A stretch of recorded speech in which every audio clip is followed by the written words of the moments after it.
এই মুহূর্তে সবথেকে বড় খবর, ভর সন্ধ্যায় কুপিয়ে খুন ইট ভাটার মালিক। জয়নগর মহিষমারীতে ৪৭ বছর বয়সী তরতাজার যুবকের প্রাণ কেড়ে নিলেন দুষ্কৃতীরা। দক্ষিণ ২৪ পরগনা জেলার জয়নগর থানার অন্তর্গত মহিষমারী বাজার সংলগ্ন মহিষমারী পাড়ার ঘটনা। নাম জয়ন্ত মণ্ডল, পেশায় ইট ভাটার মালিক। প্রতিদিনের মতো সন্ধ্যায় ইট ভাটা থেকে দক্ষিণ বারাসাতে তার নিজের বাড়ি যাচ্ছিলেন।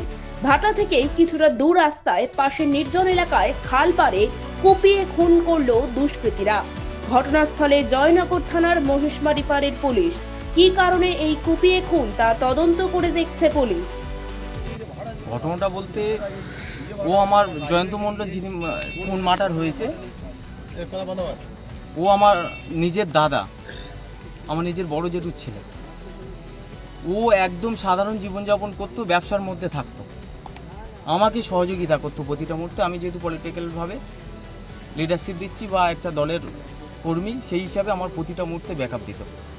কিন্তু এখানে গত ২ মাস যাবৎ দেখতে পাচ্ছি এই ভাটাকে কেন্দ্র করে একটা জায়গা, আগের বছর চলেনি ভাটাটা, নতুন দাদা পার্টনার ঢুকেছে। কিছু মানুষের, এখানকার লোকাল মানুষের কিছু ইচ্ছা হয়, সেই বিষয়টা আমরা এই মুহূর্তে আমরা আনুমানিক করতে পারছি কারা কিভাবে কি হয়েছে ঘটনাটা। আমরা পুলিশের ওপর রাস্তা রাখছি, এই অ্যাকশনটা পুলিশ নিক। পুলিশ যদি না নেয় আমরা অন্য পরিস্থিতি, কোনো শত্রুতা নেই, কিচ্ছু নেই, পুরো সম্পূর্ণ পরিকল্পিতভাবে নৃশংস হত্যা করা হয়েছে। কোনো রাজনৈতিক যোগাযোগ না, কোনো কিছু নেই, কোনো কিছু নেই। কি নাম কি আপনার? আমার নাম সুব্রত মণ্ডল।